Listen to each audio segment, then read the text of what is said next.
Pile సమస్యతో బాధపడుతున్నారా? ఇప్పుడు లేజర్ చికిత్సతో ట్రీట్మెంట్ రేంజ్ హాస్పిటల్స్ లో శాశ్వత పరిష్కారం. ఇప్పుడే సంప్రదించండి. నమస్తే, నేను విజయ్. వివాహేతర సంబంధాలు పెరిగిపోవడం వల్ల చాలా దారుణాలు జరుగుతున్నాయి. ముఖ్యంగా సంగారెడ్డి జిల్లా అమీన్పూర్లో జరిగినటువంటి ఓ ఘటన.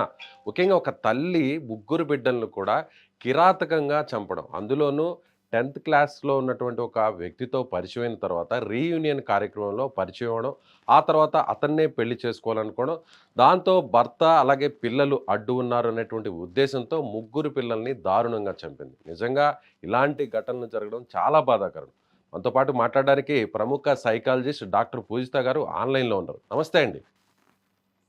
పూజిత గారు, ముఖ్యంగా అంటే ఆమె మానసిక స్థితి సక్రమంగా లేకపోవడమే ఇలాంటి దారుణానికి ఒడిగట్టింది అనుకోవచ్చా? లేదంటే ఆ వ్యక్తితో అంటే శివ అనేటువంటి వ్యక్తిని పెళ్లి చేసుకోవాలనేటువంటి కారణంతోనే వీరిని అడ్డు తొలగించుకోవాలనే ఆలోచన వచ్చిందనుకోవచ్చా? దానికి చాలా కారణాలుంటాయండి. ఎందుకంటే సొసైటీలో లీగల్‌గా విడిపోవాలనుకుంటే భయం అవ్వచ్చు. లేదా పరువు పోతుందనే భయం అవ్వచ్చు. సో, బేసికలీ ఆవిడకేంటంటే ఈ పిల్లలనేవాళ్ళు ఒక అబ్‌స్ట్రాక్షన్, ఒక అడ్డు కింద ఉంటారు. కాబట్టి వీళ్ళని చంపేస్తే అదొక ఈజీ వే ఔట్ అనుకుంటారు. కాపోతే వీళ్ళకి తెలియని విషయం ఏంటంటే దాని తాలూకా కాన్సిక్వెన్సెస్ అంటే అలా చంపేస్తే దాని తాలూకా పరిణామాలనేవి లీగల్‌గా గానీ ఆ పరిణామాలు వాళ్ళకి తెలీవు. ప్లస్ ఒక సెపరేషన్ అనేది ఉంటుంది. డివోర్స్ అనేది తీసుకోవచ్చు. తీసుకొని వేరే వాళ్ళతో ఇచ్చేసుకోవచ్చు. అనేది ఎందుకు మిస్ అవుతున్నారు అనేది ఒక క్వెషన్ అయితే, ఇంకొక క్వెషన్ ఏంటంటే, ఇప్పుడు పిల్లలు రీసెంట్‌గా కూడా చూసాను. పిల్లలకి కాళ్ళు, చేతులు కట్టేసి వాళ్ళని బకెట్‌లో ముంచి చంపేయడం. జస్ట్ బికాజ్ వాళ్ళకి ఐక్యూ సరిగ్గా లేదు. నా కొడుకో, నా పిల్లడో సరిగ్గా సమాజంలో బతకలేడు కాబట్టి వాళ్ళని చంపేయడం. ఇలా పిల్లల్ని తమ తల్లిదండ్రులే, తమ తల్లే స్వయంగా చంపడాన్ని ఫీలిసైడ్ అంటారండి. It's a psychological term for the killings. So ఈ ఫీలిసైడ్స్ అనేవి మోస్ట్‌లీ ఆడవాళ్లే చేస్తారు. అంటే మగవాళ్ళతో కంపేర్ చేస్తే. కొన్ని కేసెస్‌లో వాళ్ళు చచ్చిపోతారు. వాళ్ళు కూడా చచ్చిపోతారు. బట్ చాలా తక్కువ కేసెస్‌లో ఒకలాంటి రివెంజ్‌ఫుల్ ఆర్ ఇన్‌ఫిడెలిటీ అంటే ఎక్స్‌ట్రా మ్యారిటల్ రిలేషన్‌షిప్‌లో ఇలాంటి చాలా చాలా చాలా తక్కువ కేసెస్‌లో ఇలాంటివి చూస్తా ఉంటాం. ఫస్ట్ ఆఫ్ ఆల్ నా క్వెషన్ ఏంటంటేనండి, ఇక్కడ మామూలుగా అందరికి ఆడియన్స్‌కి లేదా ఇలాంటి క్రైమ్స్ జరుగుతున్నాయి కాబట్టి వన్ పర్స్పెక్టివ్ ఒక దృక్పథం ఏంటంటే, అసలు మీకు పిల్లల్ని కనే అంటే పిల్లల్ని కనడానికి మీరు రెడీగా ఉన్నారా లేదా అనేది ఫస్ట్ క్వెషన్ చేసుకోండి. ఇక్కడ పిల్లల్ని కనడానికి రెడీగా ఉన్నారా లేదా అంటే డబ్బు గురించి లేదా స్తోమత గురించి వాళ్ళని చదివించగలరా ఇవన్నీ మాట్లాడరా. ఫస్ట్ ఆఫ్ ఆల్ మీరు సైకలాజికల్‌గా రెడీగా ఉన్నారా? అంటే మానసికంగా దృఢంగా ఉన్నారా?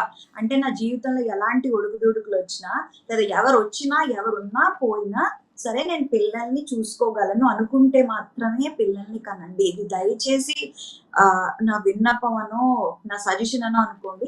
మీరు ఎప్పుడు కూడా ఫైనాన్షియల్‌గా డబ్బులున్నాయా? లేదా వాళ్ళని పోషించగలమా అని ఆలోచిస్తారు గానీ, మీరు ఎంతవరకు సైకలాజికల్‌గా ఒడిదుడుకులను తీసుకొని ఎవరైనా వచ్చినా సరే నా పిల్లల్ని పోషించుకోగలరు. వాళ్ళు కూడా నా పిల్లల్ని చూసుకుంటారనుకున్నప్పుడే పిల్లల్ని కనండి.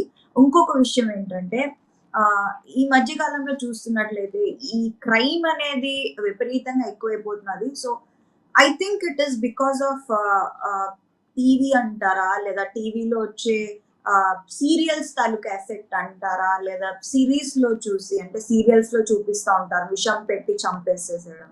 ఈ కేసులో కూడా విషం పెట్టి పెరుగన్నంలోని విషం పెట్టి చంపేయడము. ఇట్లాంటివి చూస్తుంటే వాళ్ళకి ఆ పరిణామాలు తెలీవు. ఇంకొకటేంటంటే మానసిక పరిస్థితి అండి. ఇక్కడ మనం మేజర్‌గా మాట్లాడుకోవాల్సింది ఆమె తాలూకా మానసిక పరిస్థితి ఏంటి?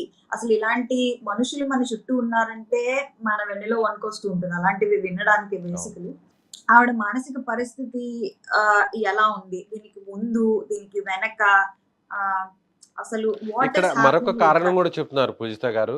అంటే ఆమెకు అలాగే భర్తకు ఇద్దరికి మధ్య కూడా 20 ఏళ్ల తేడా ఉంది. సో ఇద్దరి మధ్య కూడా ఏజ్ గ్యాప్ కూడా ఎక్కువగా ఉంది. మొదటి నుంచి కూడా భర్తతో తరచూ వివాదాలు నడిచేవి, గొడవలు కూడా జరుగుతుండేవని కూడా చెప్తున్నారు పోలీసులు.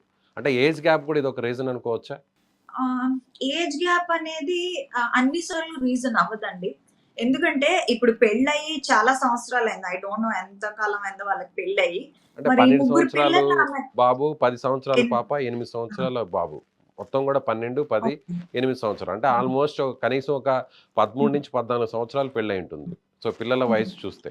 అదే అండి. ఇప్పుడు అంత ఏజ్ గ్యాప్ వచ్చినప్పుడు పెళ్లైన స్టార్టింగ్‌లో గాని లేదా పిల్లల్ని కనే ముందు వీళ్ళు ఆలోచించుకోవాలి. మరి ఆవిడ నిజంగా అంత ఏజ్ గ్యాప్ అంతుంటే అంతమంది పిల్లల్ని హ్యాపీగా కనేసి ఇంత సంవత్సరాల తర్వాత ఇది ఎలాగా ఇదయిందండి? లేదా ఇంకొకటి డిస్సాటిస్ఫాక్షన్ అయ్యుండొచ్చు. అంటే నాకు ఇంత పెద్ద ఆయనతో పెళ్లి చేశారు. యెస్. ఏదో జీవించలేక జీవిస్తున్నాను. ఏదో సొసైటీ కోసం నేను కన్నాను. లేదా నా తల్లిదండ్రుల కోసమో, నా అత్తమామల కోసమో నేను కన్నాను అనుకున్నాం. అనుకున్నా సరే ఆవిడిప్పుడు ఏం చేయాలి? వచ్చి ఏదో ఒకటి సెటిల్ చేసుకోవడమో, ఇతనితో ఏదైనా చేయొచ్చు. అలా చెయ్యకుండా క్రైమ్‌కెందుకు పాల్పడుతున్నారు? సో, యాక్చువల్లీ డబ్ల్యూహెచ్ఓ రిపోర్ట్స్ ప్రకారము రీసెంట్‌గా చూసుకున్నట్లయితే మగవాళ్ళ కన్నా ఆడవాళ్ళు ఎక్కువ శాతం మంది పక్క వాళ్ళని చంపేస్తారు. మామూలుగా చంపేస్తారు. హోమిసైడ్స్ ఎక్కువ కమిటెడ్ బై విమెన్. బట్ మగవాళ్ళు ఎవరైతే ఉన్నారో మగవాళ్ళు వాళ్ళ పిల్లల్ని చంపేసి వాళ్ళు కూడా సూసైడ్ చేసుకుంటారు. But when it okay. Comes to women వాళ్ళ హ్మ్. పిల్లల్ని చంపేస్తారు. వాళ్ళు సూసైడ్ చేసుకోరు. సో, ఇంకొక టైంలో ఇలాంటిది జరుగుతుందండి. ఆల్ట్రూయిస్టిక్ సూసైడ్ అంటాము. సో, ఈ ఆల్ట్రూయిస్టిక్ సూసైడ్‌లో ఏంటంటే మోస్ట్‌లీ ఫీలిసైడ్స్ అంటే పిల్లల్ని చంపడం అనేది మోస్ట్‌లీ పిల్లలకి ఎక్కడ నొప్పొస్తుంది, పిల్లలు నా వల్ల ఇబ్బంది పడతారు, లేదా పిల్లలకి తగిన హస్బెండ్ లేడు. ఫర్ ఎగ్జాంపుల్ కోర్ట్‌లో ఉందనుకోండి. మొగుడు పెళ్ళాలు మధ్యలో గొడవ ఏదో ఉంది. డిస్ప్యూట్‌లో ఓకే. ఉన్నారు. సో, వాళ్ళకి పిల్లల తాలూకా కస్టడీ ఎవరి దగ్గర ఉంటారు? మదర్ దగ్గర ఉంటారా? ఫాదర్ దగ్గర ఉంటారా? ఒక పేరెంట్‌కి కస్టడీ ఇచ్చినప్పుడు వాళ్ళు కోపంతో ఏం చేస్తారంటే పిల్లల్ని చంపేస్తారు. ఎందుకంటే రివెంజ్ అంటాం. రివెంజ్ ఫిలిసైడ్ అంటాం. ఆ పరిస్థితుల్లోని రెండోది పిల్లలు ఈ ప్రపంచంలో ఎలా బతుకుతారనే భయంతోని ఇట్లాంటి వాటికి అంటే వాళ్ళు పిల్లల గురించి విపరీతమైన ఆలోచన చేసి ఈ ఫీలిసైడ్ అంటే పిల్లల్ని చంపడం అనేది కమిట్ చేస్తారు. బట్ ఇక్కడ తీసుకున్నట్లయితే రీజన్ ఎక్స్ట్రా మ్యారిటల్ అఫైర్ కింద మనందరికీ కనిపిస్తుంది. అవును. సో, ఇంకా దీని గురించి మనం మాట్లాడాలన్నా, లేదా ఇంకా అనాలిసిస్ కావాలన్నా, ఇంకా దానిలో డీప్ డీటెయిల్స్ అయితే తెలియాలి. డెఫినెట్‌లీ ఆవిడ వెక్సేషన్‌తో అంటే అతని మీద ఇష్టం లేకుండా ఇతనితో ఏమైనా పెళ్లి చేసుకొని, కొత్త కాపురం ఏమన్నా స్టార్ట్ చేసి దానికోసం ఈ పిల్లల్ని చంపిందా? లేదా అతను యాస్ ఎ ఫాదర్ బాగా చూసుకోలేడని చంపిందా? అనేది అంటే లేదా ఆవిడ ప్రియుడు మానసిక అంటే పరిస్థితి. ఇక్కడ ఒక ఇన్సిడెంట్ ఉంది మేడం. ఇక్కడ మధ్యలో ఎందుకు చెప్తున్నా అంటే ఆల్రెడీ భర్త మీద అసంతృప్తి ఉంది. ఏజ్ గ్యాప్ ఉందని. హ్మ్. అదే సమయంలో హ్మ్. 10th క్లాస్ స్టూడెంట్స్ అందరూ కలిసి రీయూనియన్ హ్మ్. ప్రోగ్రామ్ ఒకటి పెట్టారు. అక్కడ శివ హ్మ్. అనేటువంటి ఒక వ్యక్తి 10th క్లాస్‌మేట్ పరిచయం అయ్యాడు. ఆ తర్వాత అతనితో ప్రేమించడం, ఆ తర్వాత ఫోన్స్, వీడియో కాల్స్, తర్వాత మధ్యలో కలుసుకోవడం ఇవన్నీ కూడా జరిగాయి. అయితే భర్తని, పిల్లల్ని వదిలేసి పెళ్లి చేసుకోవాలనేటువంటి ఆలోచన ఇద్దరికి కూడా వచ్చింది. అయితే అతను ఒక కండిషన్ పెట్టాడు. సో, మీ హ్మ్. పిల్లల్ని అడ్డు తొలగించుకుంటే, పిల్లలు, భర్తను పూర్తిగా హ్మ్. పక్కన పెట్టేసి నాతో వస్తే హ్మ్. నేను పెళ్లి హ్మ్. చేసుకోవడానికి సిద్ధం అని చెప్పడంతో, అప్పుడు ఆమె హ్మ్. పిల్లల్ని చంపడానికి సిద్ధమైంది. భర్తను కూడా చంపే ప్రయత్నం హ్మ్. కూడా చేసిందంటున్నారు. అయితే అదే. ఇప్పుడు ఆమె అతనికి కూడా చెప్పడం జరిగింది. ఇవాళ రాత్రి పిల్లల్ని చంపబోతున్నానంటూ కూడా చెప్పడం జరిగింది. ఓకే. త్వరగా ఆ పని పూర్తి చేసుకొని వచ్చేసేయని కూడా ఆయన చెప్పడం జరిగింది. సో, ఇద్దరు హ్మ్. కూడా కలిసి హత్యకు పాల్పడ్డారనుకోవచ్చా? అంటే అతను ప్రేరేపించారనేటువంటి కారణం కూడా ఉందనుకోవచ్చా? డెఫినెట్‌లీ అండి. డెఫినెట్‌లీ ఉండొచ్చు. కాపోతే ఇద్దరికీ తాలూకా మానసిక పరిస్థితి బాలేదని మనకి క్లియర్‌గా తెలుస్తున్నది. మానసిక రుగ్మతలతో ఇద్దరు బాధపడుతున్నారు.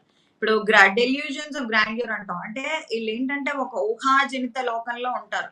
అంటే పిల్లల్ని చంపేయడం, ఒక మనిషిని చంపేసి మేము ఈ సమాజంలో ప్రశాంతంగా బతుకుతామనే ఒక ఇదుంది చూసారా? ఈ పిచ్చి. యెస్. ఒకలాంటి ఇమాజినేటివ్ వరల్డ్. అదే ఒక పెద్ద మానసిక రుగ్మత. ఒక మనిషిని చంపేసి నేను ప్రశాంతంగా బతుకుతాను. నాకెవ్వడు అడ్డు రాడనుకోవడమే. సో, వాళ్ళు బేసికల్లీ క్రైమ్ చేసినప్పుడు కూడా వాళ్ళకి రేషనాలిటీ అంటాం గదా! ఎందుకు, ఏమిటి, ఎలా అనే ఆలోచనయితే వాళ్ళకుండదు.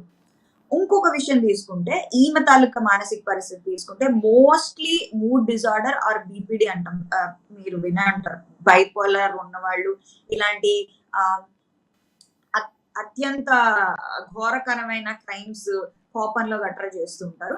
అగైన్ ఇక్కడ 2 రకాలండి. ఒకటి క్షణికావేశంలో చేసేది. ఇంకొకటి ప్లాన్డ్. ఈ సిట్యుయేషన్‌లో చూసుకుంటే మనకు క్లియర్‌గా అర్థమవుతుంది ఏంటంటే ఇట్ ఈస్ ప్లాన్డ్‌గా హైలీ జరిగింది. Planned and reinforced by her lover. Okay madam. Thank you so much. ఇది ప్రముఖ సైకాలజిస్ట్ డాక్టర్ పూజిత గారు చెప్తున్న దాని ప్రకారం ఖచ్చితంగా వారిద్దరి మానసిక స్థితి సక్రమంగా లేకపోవడం, ముఖ్యంగా వేరే వ్యక్తితో వివాహేతర సంబంధం పెట్టుకోవడం, అతని ఇన్‌ఫ్లుయెన్స్‌తోనే ఇలాంటి దారుణాలు జరగడం అనేది చాలా ఈ సొసైటీలో యాక్సెప్ట్ చేయలేనటువంటి విషయాలు. ఇలాంటి ఘటనలు రిపీట్ కాకుండా ఉండాలంటే వివాహేతర సంబంధాలకు దూరంగా ఉండాలని ఆమె సూచిస్తారు. Thank you so much.